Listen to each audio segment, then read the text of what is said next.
আপা যে কিভাবে এমন একটা শয়তান ছেলের পাল্লায় পড়ছে আমার না মাথায় ধরে না মা। এত খারাপ ছেলে আমি আমার জীবনেও দেখিনি। এই তোর জীবন কদিনের যে দেখবি? কি হয়েছে সেটা বল। মুকুল তো একটা বাটপার, একটা গাদ্দারও। হয়েছে থাক, এভাবে বলিস না। সাধে কি আর বলি মা, কয়দিন আগে মুকুল ভাই আমাদের বাসার সামনে এসে কি পাগলামিটা করছে বলো। ভাবখানা এমন যেন আপাকে ছাড়া সে মরেই যাবে, অথচ আজকেই দেখি যে নদীর পাড়ে অন্য একটা মেয়ে কিনে ঘুরতেছে। ও বিছানা থেকে উঠতে পারছে?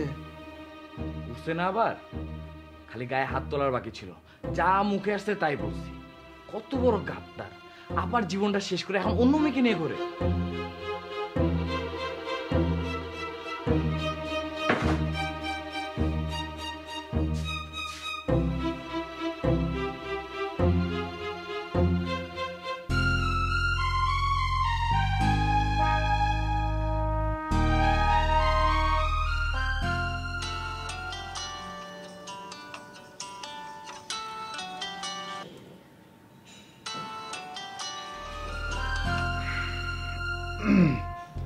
হ্যাঁ বুলবুলি বলো।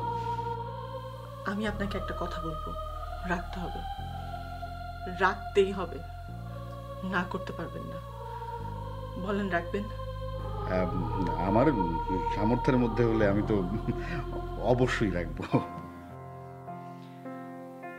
আমাকে কোনো প্রশ্ন করা যাবে না, আমি যা বলবো আপনার সামর্থ্যের মধ্যেই।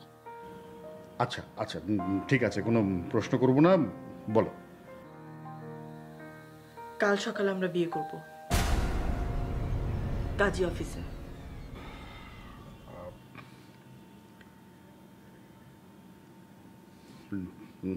ডান, করব। বিয়ে করে আমাদের বাসায় এসে মাকে সালাম করে আপনার বাসায় চলে যাব। ঠিক আছে। রাখলাম, পরে কথা হবে।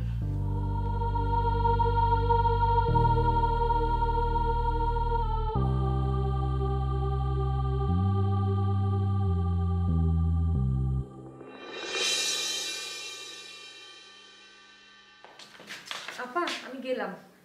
কলেজে নাকি প্রেমিকের সাথে দেখা করতে? ও আপা, তোকে তো একটা কথা বলা হয় নাই।